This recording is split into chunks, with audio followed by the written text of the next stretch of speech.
Alright, hello class. I'm Michael and today I'm going to be teaching you guys about the day of Ashura. So Ashura is a Islamic holiday known as the Day of Remembrance and is the 10th day in the month of Muharram, which is the first month in the Islamic calendar. So Ashura is celebrated by both Shia and Sunni Muslims. However, they celebrate in different ways and for different reasons. So that's kind of what we're going to be trying to discuss today in this lesson. But before we dive too deep into their differences, we need to learn a bit of background information. So let's start with that right now.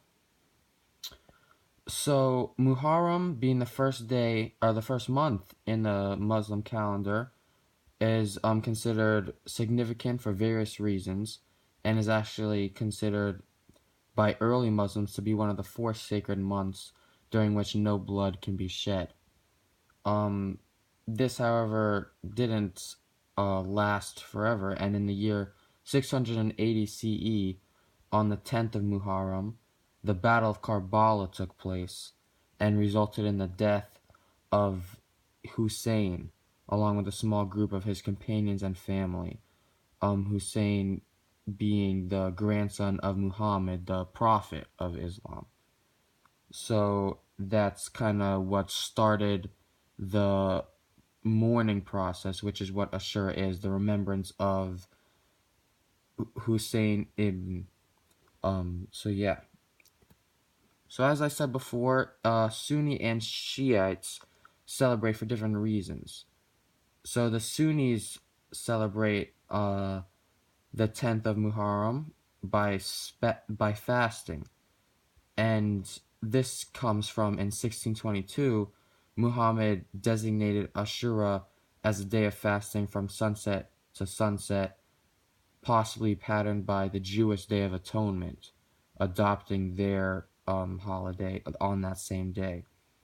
So Sunnis commemorate this day, celebrating the day which the Israelites were freed from the Pharaoh of Egypt, and they partake in a voluntary fast on both the 9th and the 10th, to show 2 days of fasting rather than just the one.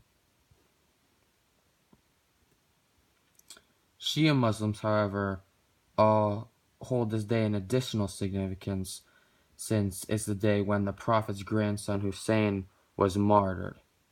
This day is a day of intense mourning for Shiites, and often pilgrimages are made to Karbala, the site of the battlefield, as well as where Hussein is buried.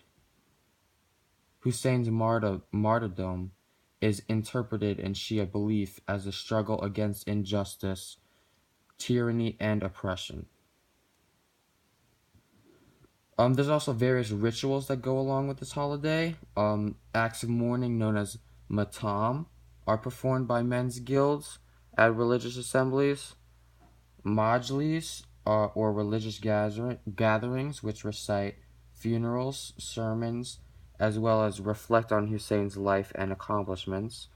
There's also reenactments of Karbala, which are performed on the battlefield.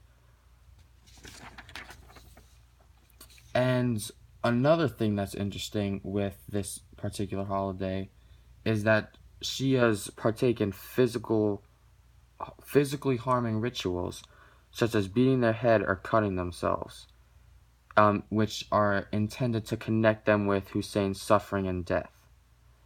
So they refrain from all joyous activity during this 10-day span of Muharram. So finally, to leave you guys with a question to contemplate, what are the possible complications of having separate branches celebrate a holiday so vastly different? And is this an issue in any other religion we have discussed so far?